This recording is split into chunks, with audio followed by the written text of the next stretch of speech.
দেশ বিদেশ থেকে লাখ লাখ ভক্ত, আশেক, জাকের ও ধর্মপ্রাণ মুসল্লিদের ঢল নেমেছে চন্দ্রপাড়া পাক দরবার শরীফে। কুয়াশাচ্ছন্ন শীতেও আল্লাহর নৈকট্য ও সন্তুষ্টি লাভের আশায় ইবাদত বন্দিগিতে মশগুল তারা।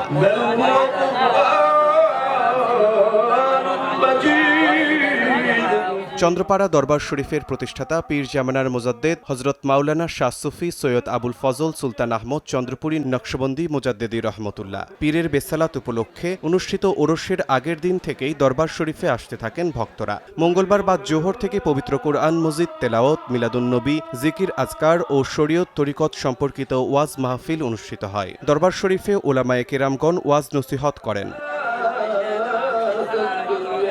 ওরসে দরবার শরীফে আগত ভক্তদের ইবাদত বন্দেগীর জন্য বিশাল ময়দান প্রস্তুত করা হয়। তাদের জন্য অজুখানা, খাবার মাঠ, পাকশালা, পয় নিষ্কাশন ব্যবস্থা ও প্রাথমিক চিকিৎসা কেন্দ্রের ব্যবস্থা করা হয়। এছাড়া দরবার শরীফে আসা যানবাহনের জন্য বিশাল মাঠ জুড়ে পার্কিংয়ের ব্যবস্থা করা হয়। আলোকসজ্জায় আলোকিত করা হয় পুরো দরবার শরীফ। নিরাপত্তার জন্য দরবার শরীফে বসানো হয় সিসি ক্যামেরা। সার্বিক নিরাপত্তায় আইন শৃঙ্খলা রক্ষাকারী বাহিনী মোতায়েন করা হয়। এছাড়াও ওরস পাকের অনুষ্ঠান সুষ্ঠুভাবে পরিচালনা ও নিরাপত্তার জন্য ছিল দরবার শরীফের নিজস্ব আনসার বিভাগ। দরবার শরীফে আগত ভক্তরা জানান, আত্মশুদ্ধির মাধ্যমে আল্লাহ ও তার রাসূলের সান্নিধ্য পেতে প্রতি বছরই দরবারে আসেন তারা। আল্লাহ ও আল্লাহ রাসূলকে পাওয়ার জন্য উসিলা ছাড়া হয় না, তাই উসিলা দরিয়াই এখানে আসে মানুষের আত্মার মুক্তির জন্য। এখানে আসলে মানুষের আত্মার শান্তি পায়, তাই সবাই ছুটে এখানে চলে আসে। প্রতি বছর বাবা দরবারে আসি, বাবা দরবারে আসে আল্লাহ নাম নেই। সকল মুসলমান উম্মা আমাদের নৈকট্য লাভ করার জন্য এখানে আসি এবং এখানে এসে আমরা শান্তি পাই। এই দরবার আইলে সবকিছু আদব কায়দা সবকিছু ভালো লাগে।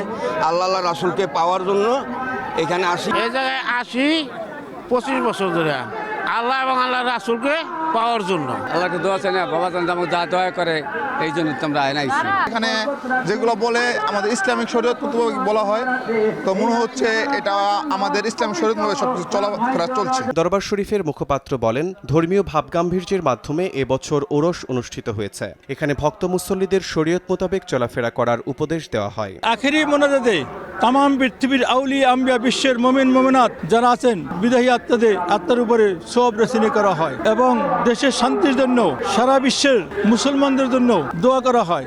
আমাদের মুরিদের প্রতি আদেশ আমার মহান মুর্শিদের, শরীয়ত বিরোধী কোনো কাজ করা যাবে না। শরীয়তের যে আদেশ নিষেধ আছে সেগুলি মেনে চলতে হবে। চন্দ্রপাড়া পাক দরবার শরীফের প্রতিষ্ঠাতা হযরত শাহ সুফি সৈয়দ আবুল ফজল সুলতান আহমদ শাহ চন্দ্রপুরী রহমতুল্লাহ ওফাতের পর তাঁর একমাত্র পুত্র মুফাসসিরে কোরআন হযরত শাহ মাওলানা সুফি সৈয়দ কামরুজ্জামান নকশবন্দি মুজাদ্দেদি দরবার শরীফের গদিনশীনের দায়িত্ব পালন করছেন। সময় সংবাদ, ফরিদপুর।